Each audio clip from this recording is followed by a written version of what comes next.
Hello, everybody, and welcome to the 20th meeting of the Ghoul Guides Association. We, of course, are your Ghoul Guides. I'm Lauren. And I'm Mary. And I can't believe we've made it to 20 episodes. I know, right? Who'd have thought it? I know. Not me. No, definitely not me. And also, that's kind of consistent. We set out to try and do an episode every other Friday. And that was a year ago, more or less. So we've not quite, we've had a couple of ups and downs, like car crashes and shingles and migraines and life things. But I think, I'm impressed with us. I didn't think we'd be this consistent. Yeah, we have tried to consistently release 2 episodes a month. And there have been some months where we haven't been able to do that. But hopefully, if you've reached this far, and you've listened to all the other ones, you've enjoyed them. And if you haven't, then, why not check our back catalogue? We can say we have a back catalogue now. That's exciting. Yeah. One thing as well, we are considering switching from Ko-fi to Patreon. So, if Patreon is something you'd like to see from us, we'd maybe do bonus content and newsletters. At some point, we really want to make stickers and patches so you can say that you're in the Ghoul Guides Association. But let us know if that's something that would be of interest, because that's something we've been considering switching to. But for our 20th episode, it's a Dr. Mary Misgoing episode. And what matter are you bringing to the table for the Ghoul Guides Association today, Mary?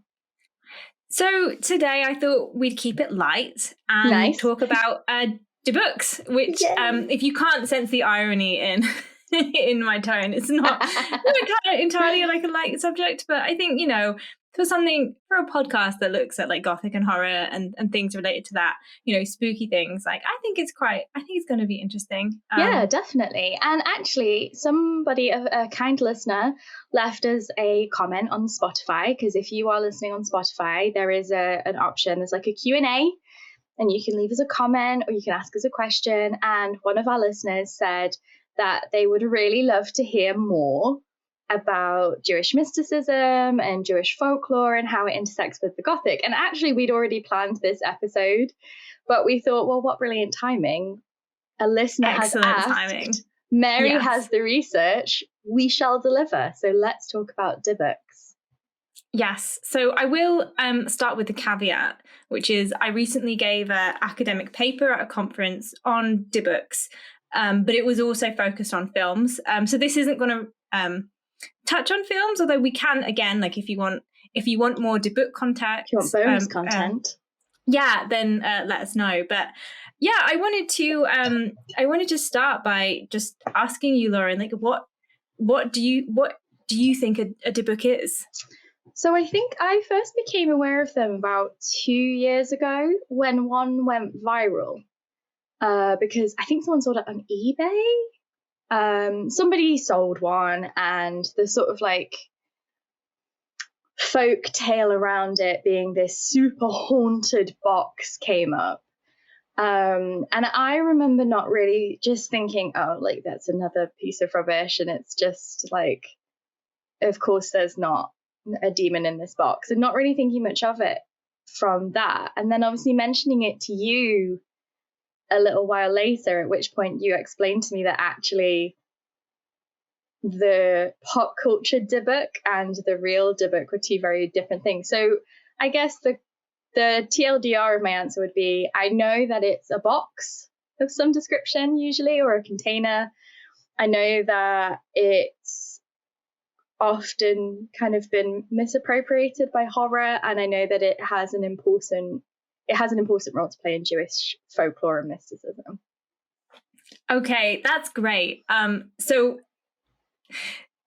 firstly, the thing to unpick is that Dibbuks are not the box. Okay. There's going to be 2 parts to this talk, and we will get to Dibbuk boxes in the second half of this talk. But firstly, we're going to talk about Dibbuks, which are essentially, ghosts is the best way to think about them. The Dibbuk is the entity. Yes. Not the container. Yes, exactly. Oh, I see. Yeah, so if we go back to the root word, Dibbuk, in Hebrew, it means to attach, adhere, to cling to, and across Jewish folklore going back hundreds and hundreds of years, there's lots of stories where you have these kinds of disembodied spirits who are wandering restlessly until they find a living victim to cling on to.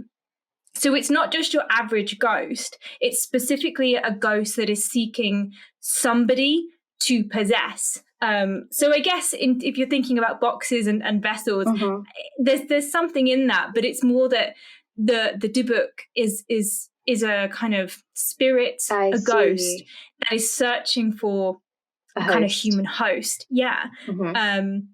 So it's often a dislocated of a soul of a dead person who maybe has unfinished business, or there's a specific reason that they haven't been able to pass on. So they are not a demon as well. That's also, I think, really important to kind of underscore. So Dibbuks, while they are a little bit demonic, I guess, that they started out as human spirits. So it's different from kind of something that's always been a demon or a demonic entity. So it's kind of more like certain Eastern imaginings of like ghosts and spirits and wandering spirits. Like in a lot of like particularly Japanese folklore, a spirit becomes malevolent because it has unfinished business. And typically in these kinds of stories, once they possess someone, the only way to get rid of them is through an exorcism, and that's typically only done by a rabbi. So again, like exorcism is not just something that you find in kind of Christian narratives. You do find stories of Jewish exorcisms specifically relating to Dibbuks. Again, going back hundreds and hundreds of years. So now I'm going to do my favorite thing, which is to go back to the Bible. Yeah. Because I love doing that. So the kind of, if you go back even further with the origin of the word, you can find it in Genesis. So Genesis 2:24 states, "Therefore shall a man leave his father and his mother, and shall cleave unto his wife, and they shall be one flesh."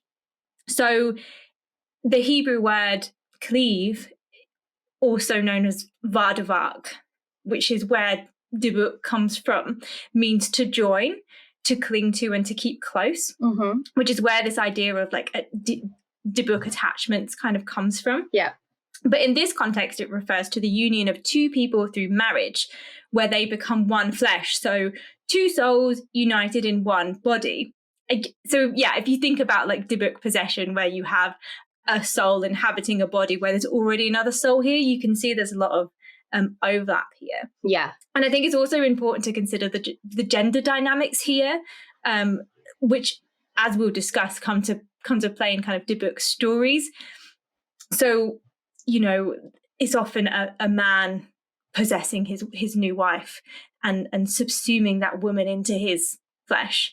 Gross. Yeah. Well, you know, to cleave, to kind of, you know, become one flesh. It is kind of gross when you think about it. And I think that the Book of Genesis especially has like a lot to answer for when it comes to, you know, setting up the foundations of the patriarchy, and everything that's kind of come out of that. So yeah, like over time, I think the patriarchal undercurrents of this cleaving have become like really clear. So this kind of initial marital or sexual union is then viewed through this like kind of bodily possession of one person by another, and the woman's body becomes the possession of her new husband. And there's also a kind of inherent powerlessness here. So for example, like you can think of compelled or arranged marriages, and also rape and sexual coercion or even incest. So this idea of not being in control of your body, which I think is often at the heart of possession narratives, but also Dibbuk possession narratives, is also really important when it comes to gender narratives surrounding marriage. That makes sense. And that's something that the Gothic picks up on a lot. There's a lot of narratives around like forced or unconsensual or falsified marriages, isn't there? Where either somebody is tricked or somebody is, forced, or somebody is held against their will. And, we often say like the villain tries to consume or consumes the heroine, because once she becomes married, this is the whole thing in Udolpho, that if Emily becomes married, she loses all of her titles and lands because they would be consumed by, like, subsumed or consumed by her husband. She only has autonomy while she's single, almost. Yeah, no, exactly. And I think that is that kind of idea of specifically female autonomy, and also, because it's not exclusively female, but that kind of autonomy of your own body, regardless of gender, is so important, and how that can be expanded out into other aspects of your life. What can you own and possess? What is yours and what is somebody else's? And these ideas of possession and dispossession. Yeah. So, okay, that is cleaving. Not meat cleaving. No. Cleaving of flesh. I mean, that still sounds like meat cleaving, but different kind of Gothic. But how do we get to Dibbuks and supernatural possession from here? It all comes back to Kabbalah, of course. So we talked about Kabbalah before. Lauren, can you remember what it is? It is not Madonna wearing a red thread bracelet, nor is it yoga. No, absolutely not. Kabbalah is a branch of Judaism that is about spirituality and essentially magic. Yeah, it's basically Jewish mysticism, and there's lots of Kabbalistic books that are part of this kind of body of Jewish mystical works. And these include the Zohar and a book called the Sefer HaBrit. And here in these texts, they mention Dibbuks, and they're linked to the biblical concept of being cut off. So because the Dibbuk has sinned, and that's why they're perhaps wandering, the soul of the deceased cannot transmigrate to the next stage of the afterlife, and thus is forced to wander. But because they are polluted and sinful, they cling on to another body and leave that kind of imprint of, impurity. So it's the Dibbuk spirit is cut off, but if you're possessed by a Dibbuk, then you are also cut off. Oh, okay. Just remind me, I know that a lot of Kabbalah got appropriated into Christian and European mysticism around about the 13th and 14th century, but how old actually is it? It's around about, then. So it's about, so it kind of interchanges around the same time as it's conceived. Yeah. Okay, cool. I just wanted to double check that I wasn't like mushing my history together into one ugly ball. Oh, no. And I think this is what's really interesting, is that a lot of what we think of as specifically Christian or specifically Jewish today, actually in these kinds of periods, I mean, we are talking like centuries, but the 12th, 13th, 14th centuries, these religious traditions and concepts and practices are quite porous. Yeah. And they're often kind of being influenced or influencing each other. Yeah. So there is a lot more crossover and cross-pollination to each other. Yeah, absolutely. Cool. Hence why I think often possession narratives, whether it's Jewish or Christian, there's a lot of similarities there. Can I just say as well, and I don't know if this is just my brain or this is when you were talking about cleaving and not being able to pass on and the Dibbuk, it just really made me think of Northern Lights. So I'm guessing a lot of people that are either listening to or watching this are familiar with his Dark Materials series, but one of the big plot points is everybody has like a demon, and it's an external manifestation of your soul, and they do this experiment when they try to like cut children from their demons, and then they basically seem to be like soulless. It just made me think of that. I wouldn't be surprised if within the theology that inspired that text there is something, but just interesting how vividly that image came to my mind when you were talking about that. Well, I think it's in our understandings or interpretations of what is a soul. I think the idea that a soul can be separate from your body, which I don't agree with. But if you subscribe to that belief that there is your body can be separated from your soul, then perhaps other souls, what if your body had a different soul? Yeah. And I guess, we've talked about this before about like potentiality, which is such a huge thing in the Gothic. If you allow the idea that souls and bodies are not connected, then the possibilities of souls being disconnected, souls being swapped, souls being trapped, all becomes potential. Yeah, and the idea that once your body is dead and you no longer need it, what happens to your soul? And I think there's lots of kinds of theologies or beliefs relating to the afterlife and what happens to the individual or the soul. We have heaven and hell, we have purgatory, we have the idea that there are perhaps different dimensions or different realms. The idea that there's possibly a ghost realm that's on top of our realm. Yeah. Which is, in lots of different kinds of beliefs, the idea that there are spirits walking around us, we just can't see them and can't perceive them. And so I guess the Dibbuk would fall into this because they are restless souls that are wandering in this realm. But yeah, to return to Dibbuk possession then, these stories are often told, of course, by a male and patriarchal perspective. And for the most part, it's not exclusively, but for the most part, a lot of the victims are women. Okay. Although sometimes they are kind of marginalized people. But yeah, the people possessed by Dibbuks are women. And the spirits are typically men, which I think is interesting. Yeah. So the idea of a Dibbuk being cut off because of their sin engenders this idea of women being polluted, perhaps by masculine impurity that makes them unfeminine and evil and impure in a gendered way, as well as a kind of there's something going on here. And yeah, so I mentioned that a lot of these cases would, actually I didn't mention this, but a lot of these cases were documented from around the 16th century. Oh, okay. And so there are some kind of before, but yeah, it's kind of in this period of the kind of early modern-ish period.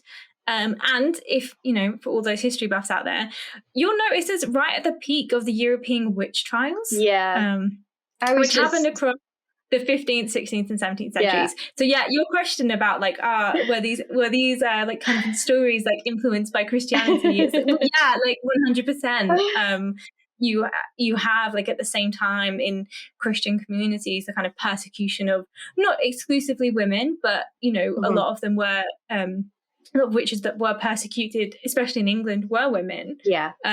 Happening at the same time that you have these this kind of influx of Dibbuk possession cases in Jewish communities. Yeah, it's interesting, isn't it? How, I mean, it always is when you look back, but yeah, I was just thinking, that coincides with ideas about alchemy, and that coincides with a little bit later things like the Spanish Inquisition, and there's lots of that. We talked about this last time and in previous episodes, that the melding of faith, science, and magic is really prominent and present in those kind of like Middle Ages into the Renaissance. Exactly. And also just fear of and persecution of what you don't understand. Or that kind of othering of people that you either want to control or want to persecute. So yeah, I'm not going to go into a lot of detail about witch hunts, because we will be talking about them in some episodes coming up. But I think that it is worth noting the similarity, and especially that both Dibbuk possession and witch trials are part of or responding to patriarchal systems. Yeah. And so, yeah, in really similar ways, individuals suspected of being possessed by Dibbuks were subjected to exorcisms that were often performed by a group of men led by a male rabbi, in the same way witch hunts were often led by men. So you have this idea that there are these groups of men that are trying to control women and others and minorities in society. And they're also, in that, focusing on that kind of gendered aspect as well, associated with female hysteria.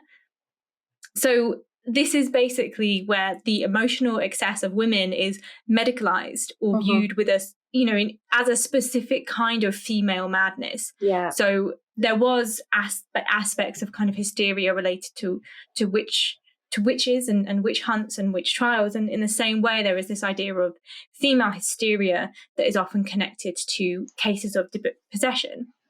And another medical diagnosis that Dibbuk possession cases are often associated with is epilepsy. I was wondering if you were going to say that, because, we've talked about this before, that epilepsy being a neurological condition has often been vastly misunderstood and not too simplifying condensed history, but has often, been seen as being either some kind of curse or some kind of,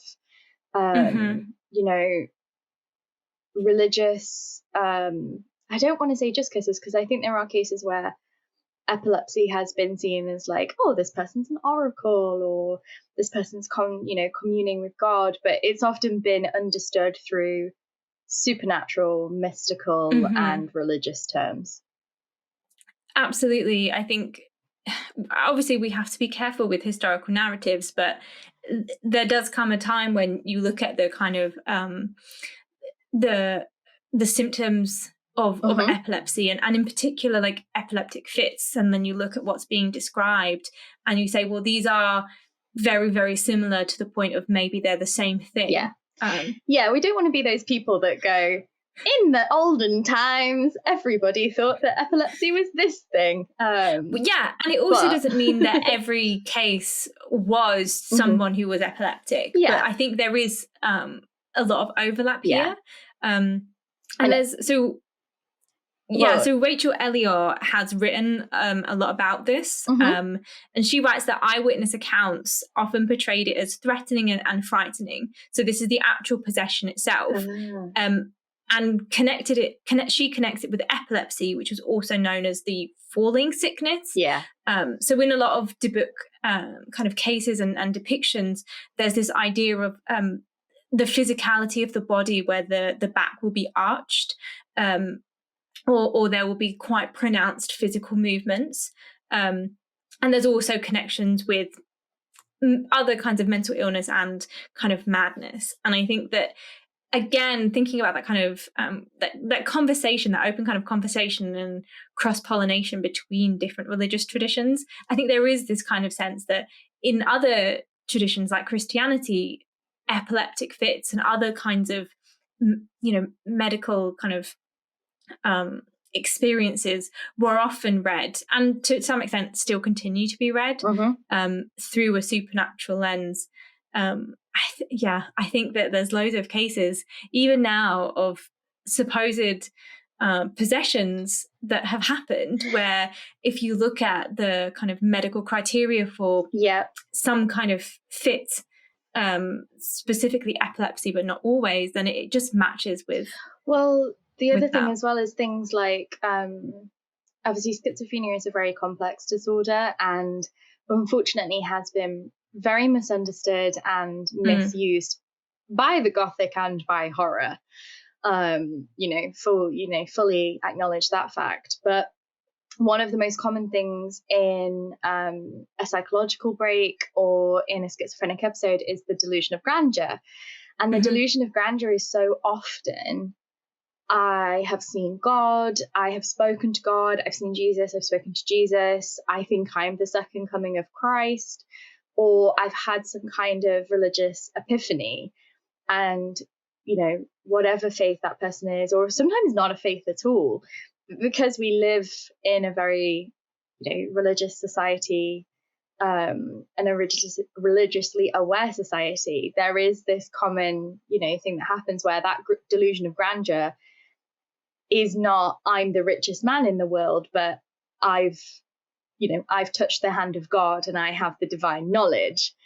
And I think the fact that that is a phenomenon that happens just goes to show you how much medicine and our understanding of medical disorders has overlapped with religion over the centuries, that's still happening in the 21st century. 100%. And I think we've spoken about this before, but the idea that the way that you as an individual, but also your family, your friends, interpret what's happening to you or to someone else is so often informed by your culture and the community and the stories that you've grown up with and that surround you. And so if you're in a community and you don't have these medical diagnoses or these terms and you don't understand what's happening to you or to somebody else, then the only option might be to turn to these kinds of explanations. And I think there is always this overlap, isn't there, with scientific explanations and religious explanations, which I think is fascinating. I agree.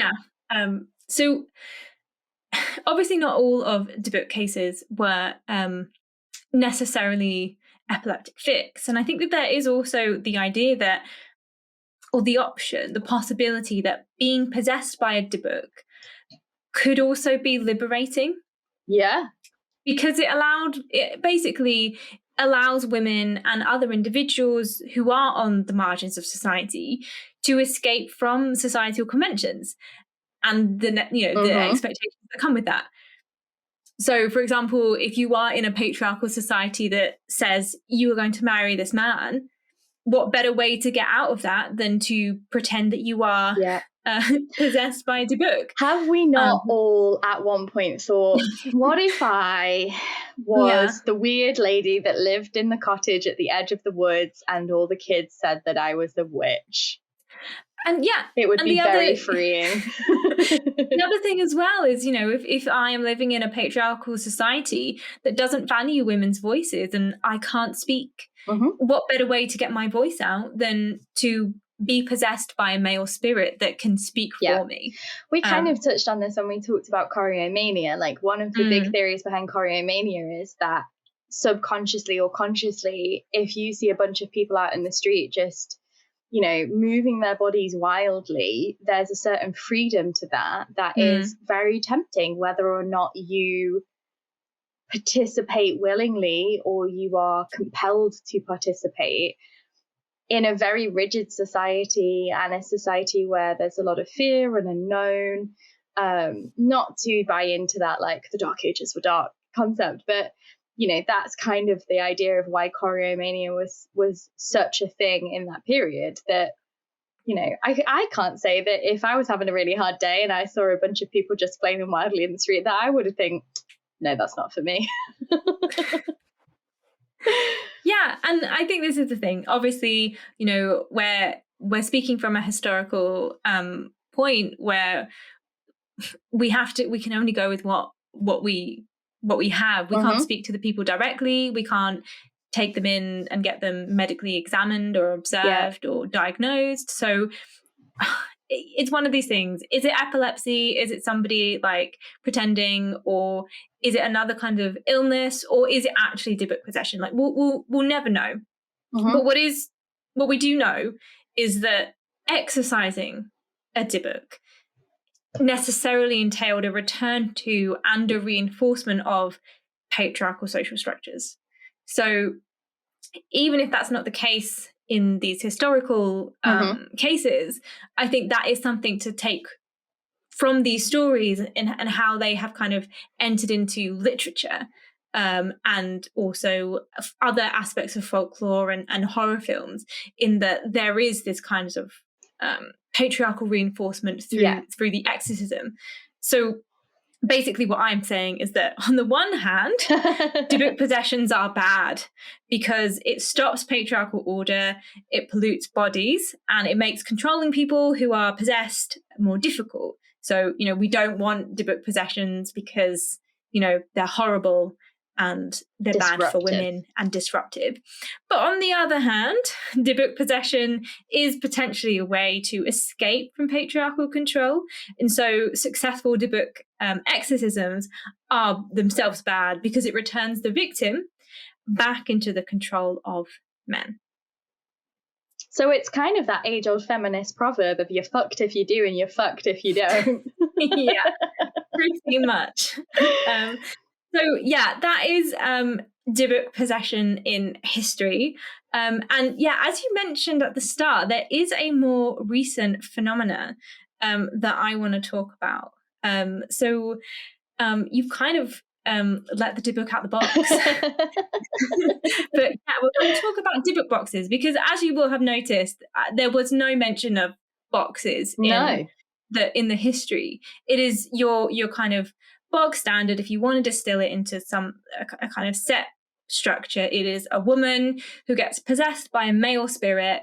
She disrupts society. The possession is quite disruptive, and then an exorcism is attempted, and sometimes the demon leaves, sometimes it doesn't.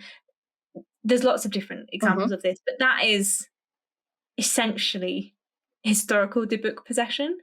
So where do boxes come from? Now, you also mentioned the most famous Dibbuk case, the most famous Dibbuk box case. So this happened in the 21st century. And yeah, as you said, it involves like a Dibbuk box being put up for sale on eBay. And this sale gained notoriety. It was auctioned off by owner Kevin Mannis.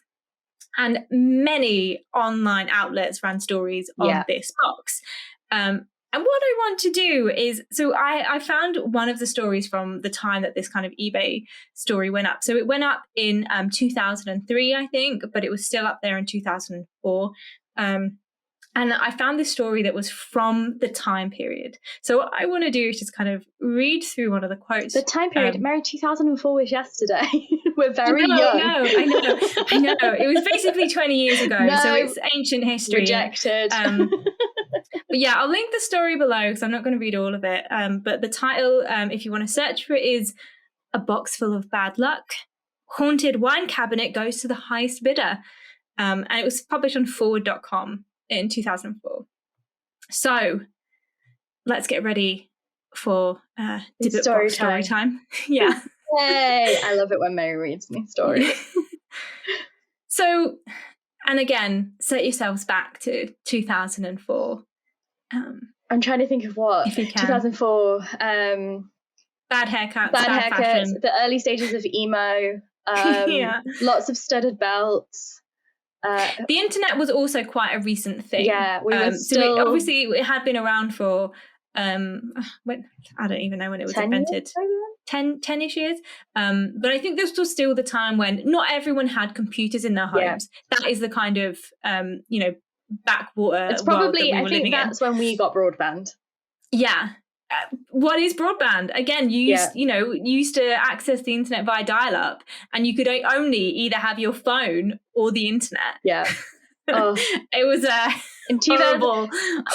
At the time this was happening, I was playing Sims Making Magic on the home computer, arguing with my sister about who got to sign on to MSN, while my mum shouted at both of us because she wanted to call her friend, and we were on the internet.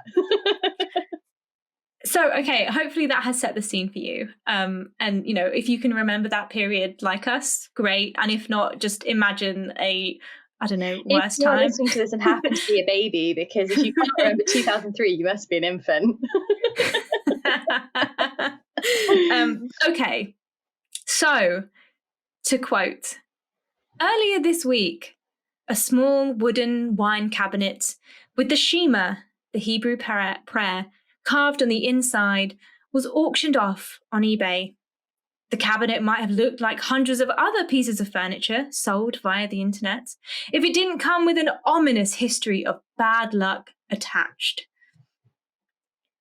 I very strongly do not want this box anymore, read part of the description of the cabinet posted on eBay by the seller, a college student in Missouri named Iosif Nitska. I hope there is someone on eBay who will take this off my hands. Nitska also wrote that a number of plagues have befallen him since the cabinet has been in his possession.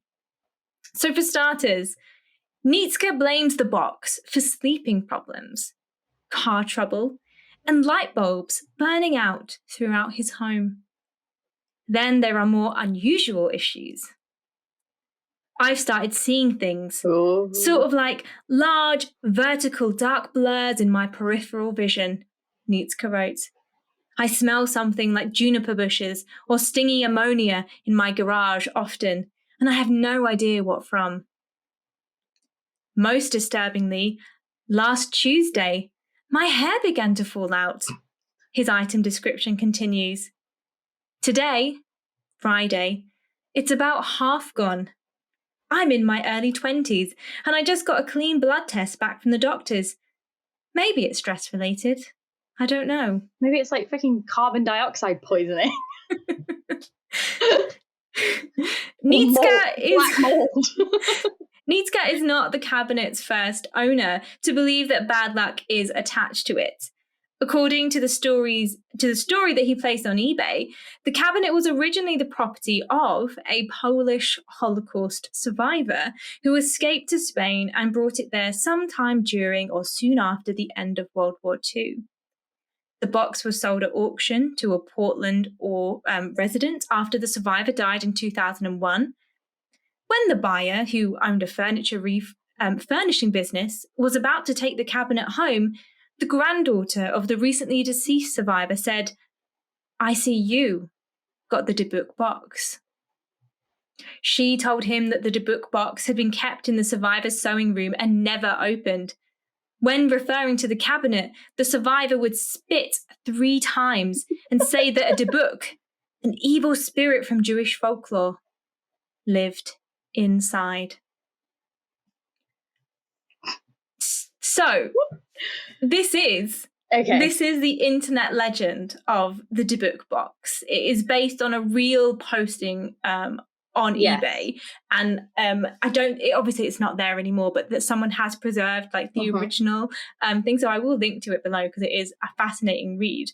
But yeah, this was a genuine item that was sold on eBay, and it was sold. And this is the kind of original story that's attached to this box.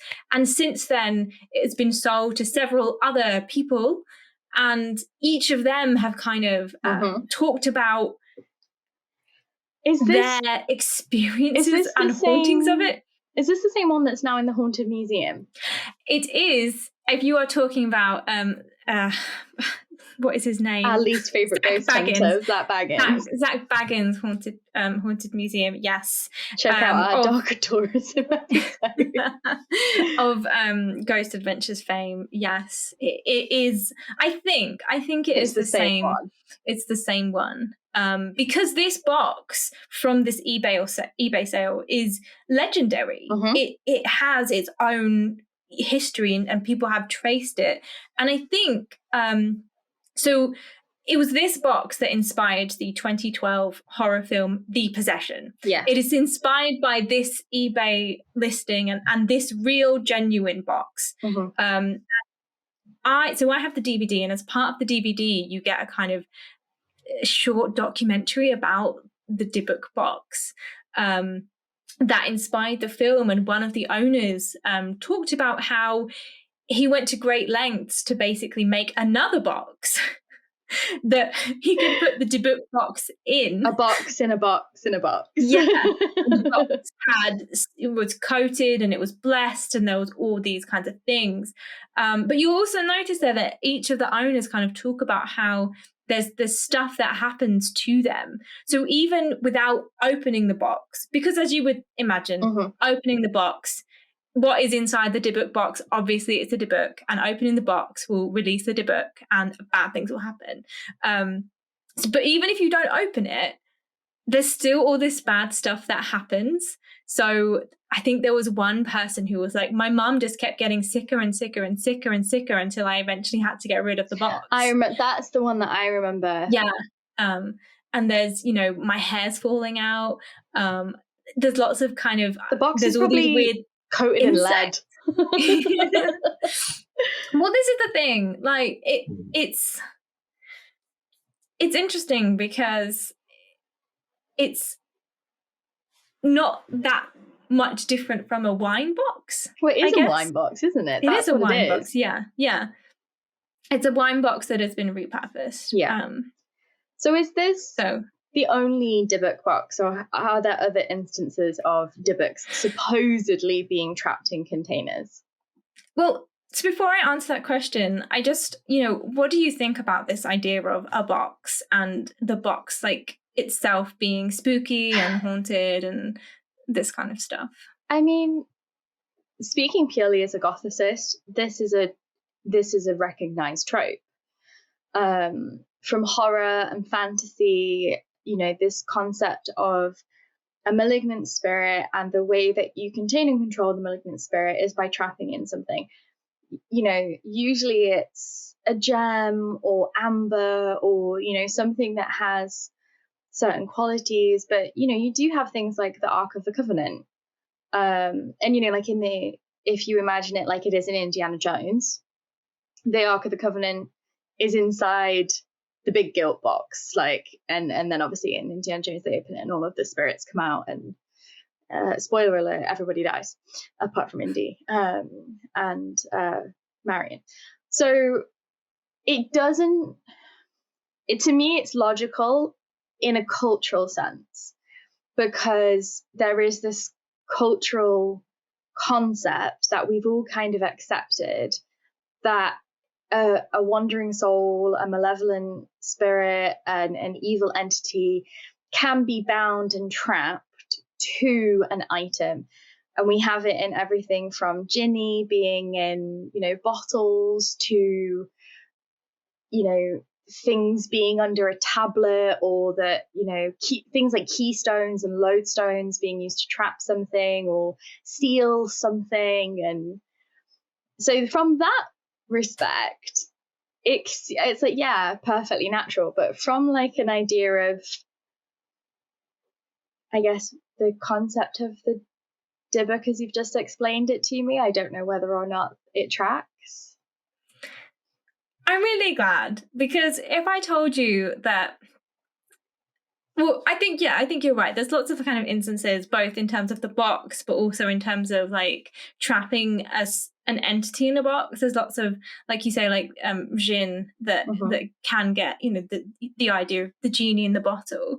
It comes from this idea of Jinn that can be trapped in objects. So it's not a kind of far-fetched idea that you could potentially trap certain spirits, specifically evil spirits, in. I mean, that's the logic that they used in Ghostbusters. Exactly. But what if I was to tell you that this whole thing was just a paranormal hoax? I would not be shocked. Yeah, I didn't think that you would. So basically, many people were like super suspicious of like the seemingly sudden emergence of Dybbuk boxes. I think if you talk about it now, because there's so much confusion, and because it was at that time of the internet where why would you be suspicious of things like this? People just accepted it. And also because of the backstory. So the reason that I read so much of that article was because it includes this backstory where one of the owners was a Holocaust survivor. And, you're not gonna question that, are you? You're just going to accept that, of course. And therefore, this idea of Dibbuk boxes must go back all this way. If you were going to be like, oh, well, she lived a really long time, nothing bad happened to her, you could be like, she was a Holocaust survivor. Yeah. So, like, you do have, like, it's a, oh God, it sounds bad to be like the Holocaust is a piece of lore, but in terms of constructing a supernatural narrative that does make people uncomfortable and unsettled, it's believable in that framework. Absolutely. And yeah, like this idea that there is a history to this old looking box, you know, and even just the idea that it's maybe been repurposed, and, you know, not wanting to insult or question other people's religious traditions. You know, okay, maybe there are lots of people who are going around with Dibbuk boxes, and I think there's lots of communities now, both Jewish and also non-Jewish communities, who just kind of accept this notion that Dibbuk boxes are part of Jewish folklore, and that this idea is something that, although it might be a bit more recent, it at least extends back, you know, pre-internet. It's still 2 decades, like, you know I joked earlier, but 2 decades is a long time. And in terms of internet culture, if you think about the stuff that started as an early internet hoax, or some certain creepypastas, and how certain creepypastas from the earlier days, you know, it was like, well, is this a joke? You've only got to look at shit like Iron Maidens. If you think about an Iron Maiden and how many people think that an Iron Maiden is a real torture device that was, you know, being built and used during like the 13th and 14th century. And, you know, it's like, actually, no, it's not. It's, you know, imagining much later on. But it doesn't take much for the story to overtake the reality, does it? And actually, 20 years on the internet is quite a long time. And and I think there's lots of lore that, you know, this idea that, oh, actually you can't sell a Dibbuk box. You can only like exchange it. Well, so there's this idea that I've seen in some kind of media where you cannot pay money for a Dibbuk box. Like, this seems to be something that has come out from somewhere else. Well, I guess it is this, eBay's kind of unintentionally done the whole like legitimizing thing, because I don't know if it's a concrete ban, but like you're technically not allowed to sell haunted things on eBay. Yeah.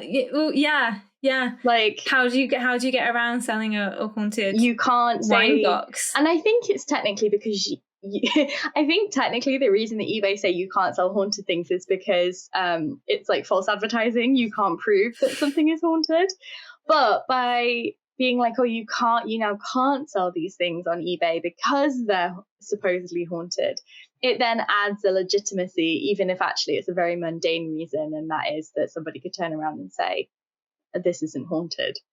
But yeah, it kind of it adds fuel to the fire, doesn't it? I think it does. But yeah, like I say, people have always been suspicious of these, even as the kind of legend has grown. And in 2019, so as you said, there is a Dibbuk box, and I think it is this Dibbuk box. But there is a Dibbuk box that is displayed in Zach Bagans' Haunted Museum.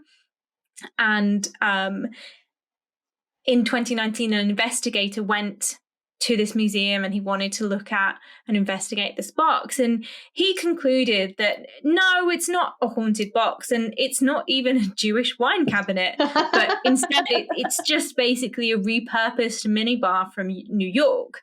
So this is an independent investigator who's gone and been like, it's just a wine box. So someone's just robbed it from a hotel, basically. Yeah. Well, no, as in like it's a box that is a minibar, okay, but that it's been repurposed and made to look.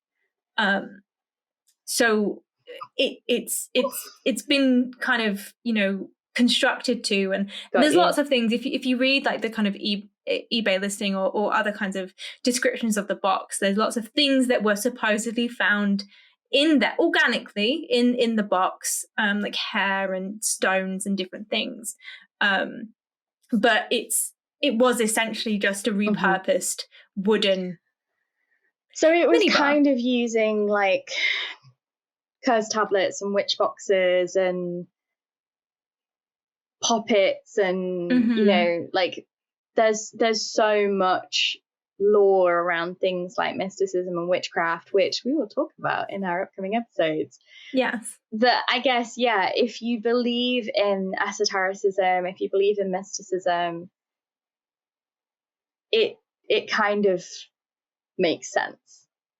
but it doesn't, because... Sure. And if you were to find this old box that, again, even if it has been repurposed, you know, it's got all of this Jewish Hebrew writing on, there's the Shema, you can find like old things, and like an array, a collection of things, and then you're told that these are for the purpose of trapping a malicious Dibbuk, then, like you say, if you're predisposed to those kinds of beliefs, then why wouldn't you think it's haunted? And then anything bad that happens to you, your hair falling out, you know, someone falling down the stairs, seeing a lot more spiders. Well, like, talk about confirmation bias. Yeah.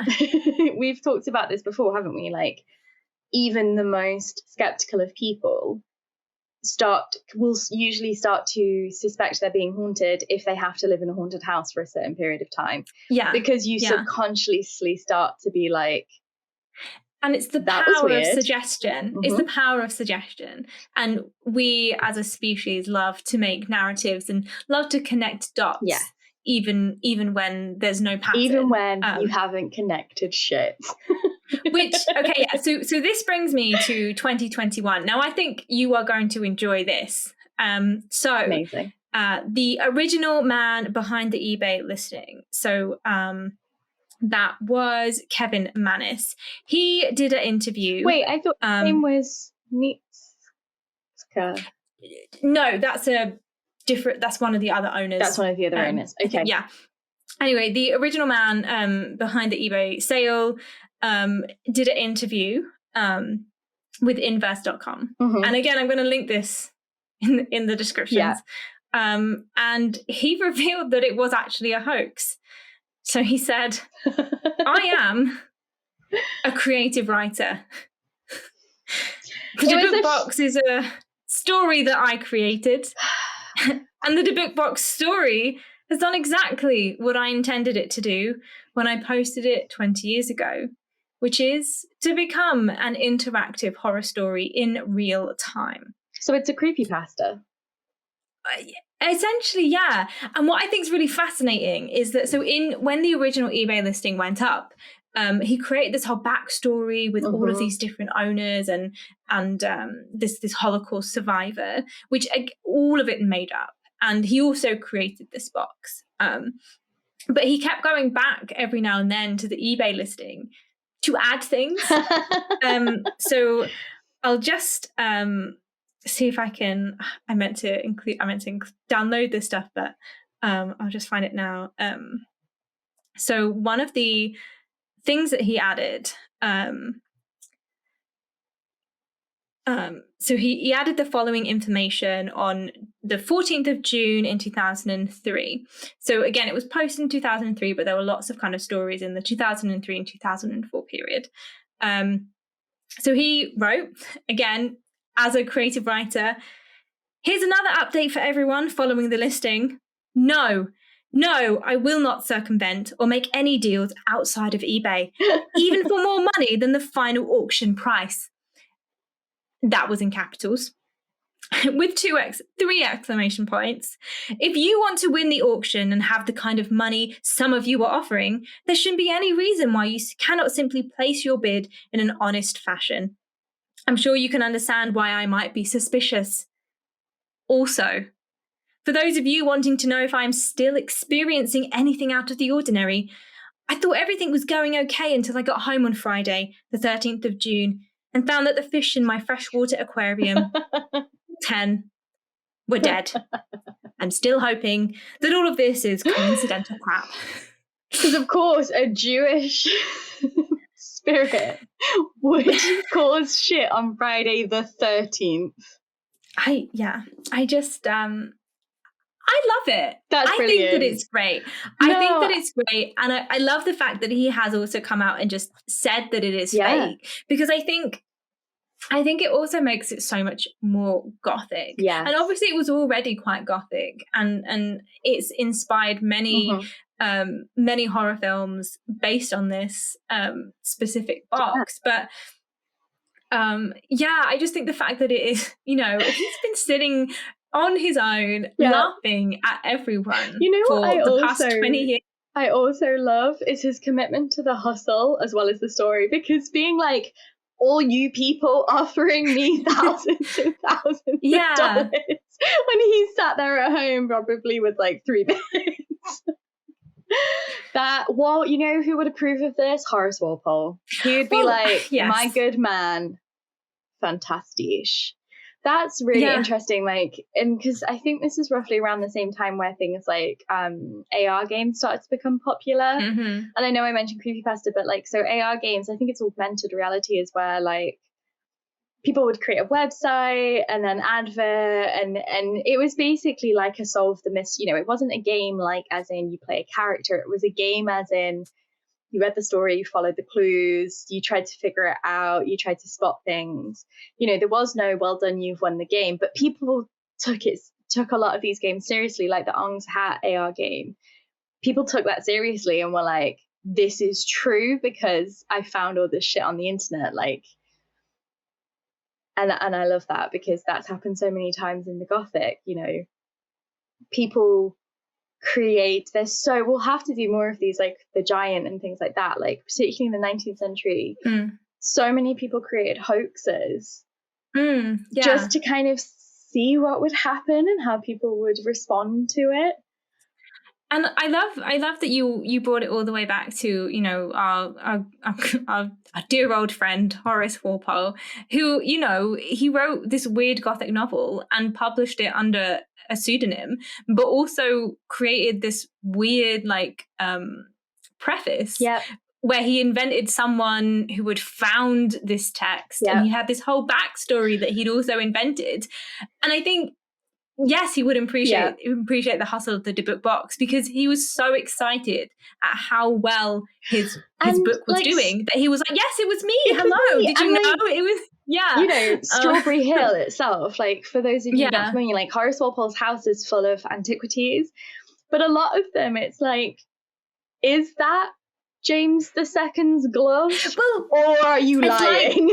It's like the Haunted Museum, though. I guess actually, in a way, Strawberry Hill and what it was. Do not compare Strawberry Hill to the Haunted Museum, Mary.